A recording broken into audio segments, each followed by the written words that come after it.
Chapter 9. Adjective. A word that describes the qualities of a noun or a pronoun is called adjective. They modify a noun or a pronoun.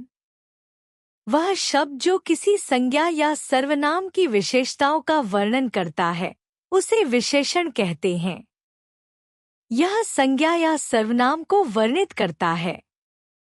Examples. The fat cat rolled over in the mud. मोटी बिल्ली मिट्टी में लोट रही थी। Fat विशेषण है जो cat की विशेषता बताता है। This story is very interesting. यह कहानी बहुत दिलचस्प है। Interesting विशेषण है जो स्टोरी की प्रकृति को दर्शाता है। Mars has 2 moons. मंगल के 2 चंद्रमा हैं। 2 विशेषण है जो मून्स की संख्या बताता है। The mountains are covered with sparkling snow. पहाड़ चमचमाती बर्फ से ढके हुए हैं। Sparkling विशेषण है जो स्नो की विशेषता व्यक्त करता है। In the above sentences, the colored words are adjectives which describe the nouns cat, story, snow and moons, respectively. ऊपर दिए गए वाक्यों में रंगीन शब्द विशेषण हैं जो क्रमशः संज्ञाओं कैट, बिल्ली, स्टोरी, कहानी, स्नो, बर्फ और मून्स, चंद्रमा का वर्णन करते हैं। इन वाक्यों में विशेषणों का उपयोग संज्ञाओं के बारे में अधिक जानकारी या विवरण जोड़ने के लिए किया गया है। Kinds of adjective. Adjective of quality. The adjective that describes the quality, nature or kind of a person or a thing we are talking about is called adjective of quality. वह विशेषण जो व्यक्ति या वस्तु की गुणवत्ता, प्रकृति या प्रकार को व्यक्त करता है, उसे गुणवाचक विशेषण कहते हैं। Examples. The beautiful flowers have a nice smell. सुंदर फूलों में अच्छी खुशबू है। ब्यूटिफुल और नाइस दोनों ही फ्लावर्स और स्मेल की विशेषता बताते हैं। The baby is hungry. बच्चा भूखा है। Hungry विशेषण है जो बच्चे की स्थिति को व्यक्त करता है। It was a bright and sunny morning. यह एक उज्ज्वल और धूप भरी सुबह थी। ब्राइट और सन्नी दोनों सुबह की विशेषता को व्यक्त करते हैं। तारा इज ए सिंसियर गर्ल. तारा एक ईमानदार लड़की है। सिंसियर विशेषण है जो तारा की विशेषता को दर्शाता है। Adjective of quantity. The adjective that describes the quantity of something and tells us how much of a thing is intended is called adjective of quantity. मात्रा का वर्णन करने वाला विशेषण जो हमें बताता है कि किसी वस्तु की कितनी मात्रा का इरादा है, उसे मात्रा का विशेषण कहते हैं। मात्रा के विशेषण कितना प्रश्न का उत्तर देते हैं और अक्सर गिनती न की जा सकने वाली वस्तुओं जैसे चीनी, पानी, चावल आदि के लिए उपयोग किए जाते हैं। ये विशेषण किसी वस्तु की मात्रा को बिना सटीक संख्या बताए व्यक्त करते हैं। Examples. Rehan ate the whole cake. Rehan ने पूरा केक खा लिया। यहाँ होल केक की पूरी मात्रा को व्यक्त करता है। A few are waiting for the bus. कुछ लोग बस का इंतजार कर रहे हैं। A few थोड़े लोगों की अनिश्चित संख्या को व्यक्त करता है। Please lend me some money. कृपया मुझे कुछ पैसे उधार दें। Some पैसों की अनिश्चित मात्रा को दर्शाता है। There is enough sugar in the jar. डिब्बे में पर्याप्त चीनी है। Enough चीनी की पर्याप्त मात्रा को व्यक्त करता है। Adjective of number. The adjective that describes the definite number of something and tells us how many persons, animals, or things are meant is called adjective of number. संख्या का वर्णन करने वाला विशेषण जो यह बताता है कि कितने व्यक्ति, जानवर या वस्तुएं अभिप्रेत हैं, उसे संख्या का विशेषण कहते हैं। संख्या का विशेषण कितने प्रश्न का उत्तर देता है और आम तौर पर गिनने योग्य संज्ञाओं के लिए उपयोग किया जाता है। ये विशेषण संज्ञा की सटीक या अनुमानित संख्या को व्यक्त करते हैं। Examples: Mercury is the first planet in the solar system. बुध ग्रह सौरमंडल में पहला ग्रह है। यहाँ फर्स्ट क्रम या स्थिति को दर्शाता है। There are 11 players in a cricket team. एक क्रिकेट टीम में 11 खिलाड़ी होते हैं। 11 खिलाड़ियों की सटीक संख्या को व्यक्त करता है। My brother bought a dozen of bananas. मेरे भाई ने 1 दर्जन केले खरीदे। डजन केले की निश्चित संख्या को व्यक्त करता है। My grandfather gave me a 100 rupee note. मेरे दादाजी ने मुझे 100 रुपए का नोट दिया। 100 नोट की सटीक मात्रा को दर्शाता है। Distributive adjective. The adjective that describes specific members out of a group is called distributive adjective. वह विशेषण जो किसी समूह में से विशेष सदस्यों का वर्णन करता है, उसे वितरण विशेषण कहते हैं। वितरण विशेषण किसी समूह के व्यक्तिगत सदस्यों को संदर्भित करने के लिए उपयोग किया जाता है और एक बार में एक पर जोर देता है। ये विशेषण each, every, either, neither आदि शब्दों पर ध्यान केंद्रित करते हैं। Examples: We should always help each other. हमें हमेशा एक दूसरे की मदद करनी चाहिए। Each समूह के व्यक्तिगत सदस्यों पर जोर देता है। Every robber had a gun in their hand. हर डाकू के हाथ में एक बंदूक थी। Every सभी डाकुओं को इंगित करता है और उन पर व्यक्तिगत रूप से जोर देता है। There is a pavement on either side of the road. सड़क के दोनों ओर एक फुटपाथ है।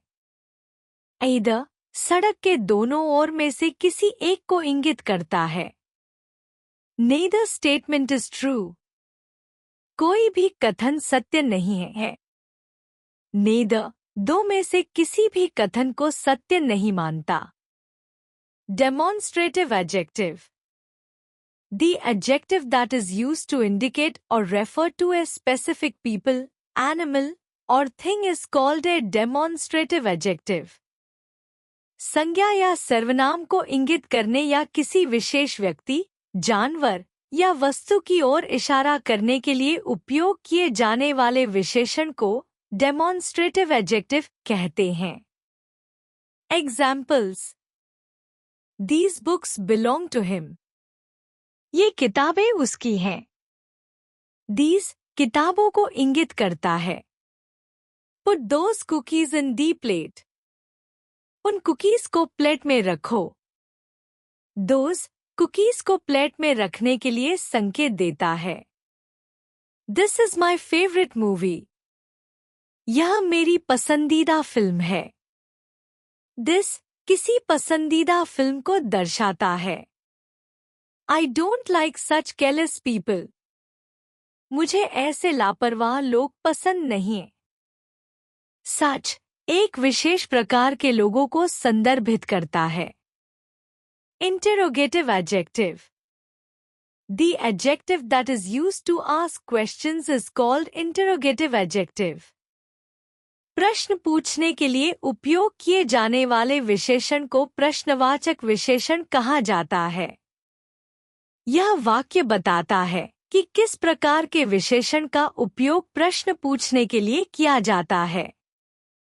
Examples: What place would you like to see in Delhi? Delhi में आप किस जगह को देखना चाहेंगे? यह वाक्य में what एक प्रश्नवाचक विशेषण के रूप में प्रयोग हुआ है। What recipe did you choose to make this dish? इस व्यंजन को बनाने के लिए आपने कौन सी विधि चुनी? यहाँ what प्रश्नवाचक विशेषण का उपयोग किया गया है। Whose socks are these? ये किसके मोजे हैं? Whose एक प्रश्नवाचक विशेषण है जो स्वामित्व को पूछ रहा है। Which is your favorite cartoon character? आपका पसंदीदा कार्टून पात्र कौन सा है? Which प्रश्नवाचक विशेषण का उपयोग किया गया है। Possessive adjective. The adjective that indicates ownership or possession is called possessive adjective. Some are my, your, his, her, our, theirs, its. वह विशेषण जो स्वामित्व या अधिकार को दर्शाता है, उसे स्वामित्व विशेषण कहा जाता है। कुछ उदाहरण हैं my, your, his, her, our, theirs, its। यह वाक्य बताता है कि स्वामित्व या अधिकार को दर्शाने वाले विशेषण को स्वामित्व विशेषण कहा जाता है। Examples. I am going to my aunt's house. मैं अपनी चाची के घर जा रहा हूँ। यहाँ my स्वामित्व विशेषण का उपयोग किया गया है जो aunt's house के स्वामी को दर्शाता है। Students looked at their answer sheets. छात्रों ने अपने उत्तर पत्रकों को देखा। Their स्वामित्व विशेषण का उपयोग किया गया है जो आंसर शीट्स के स्वामी को दर्शाता है। सुमन never let anyone ride his bicycle. सुमन ने कभी किसी को भी अपनी साइकिल चलाने नहीं दिया। His स्वामित्व विशेषण का उपयोग किया गया है जो बाइसिकल के स्वामी को दर्शाता है। India is our country. Bharat हमारा देश है। आर स्वामित्व विशेषण का उपयोग किया गया है जो कंट्री के स्वामी को दर्शाता है। Proper adjective. The adjective that is formed by proper noun and used to describe something in brief which is far more specific is called proper adjective. They begin with a capital letter.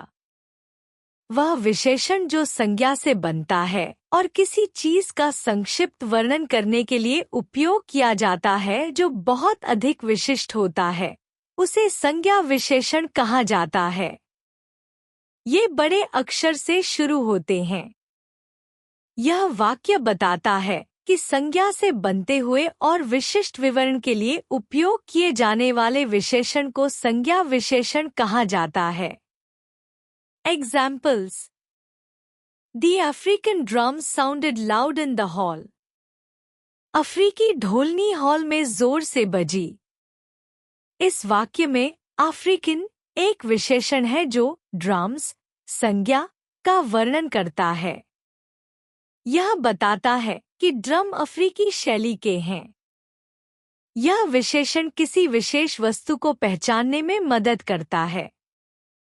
Christian music makes me feel so good. Christian संगीत मुझे बहुत अच्छा महसूस कराता है। इस वाक्य में क्रिश्चियन एक विशेषण है जो म्यूजिक संज्ञा का वर्णन करता है। यह संगीत की शैली को दर्शाता है और बताता है कि यह क्रिश्चियन संगीत है। The Chinese dumplings were best on the menu. Chinese dumplings मेनू में सबसे अच्छे थे। इस वाक्य में चाइनीज एक विशेषण है जो डम्पलिंग्स संज्ञा का वर्णन करता है। यह डम्पलिंग्स की उत्पत्ति को इंगित करता है कि वे चीनी शैली के हैं। German chocolate cake is rich in flavour. German chocolate cake स्वाद में भरपूर है।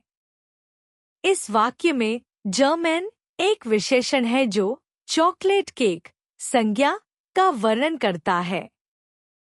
यह केक की शैली और उत्पत्ति को दर्शाता है कि यह जर्मन चॉकलेट केक है।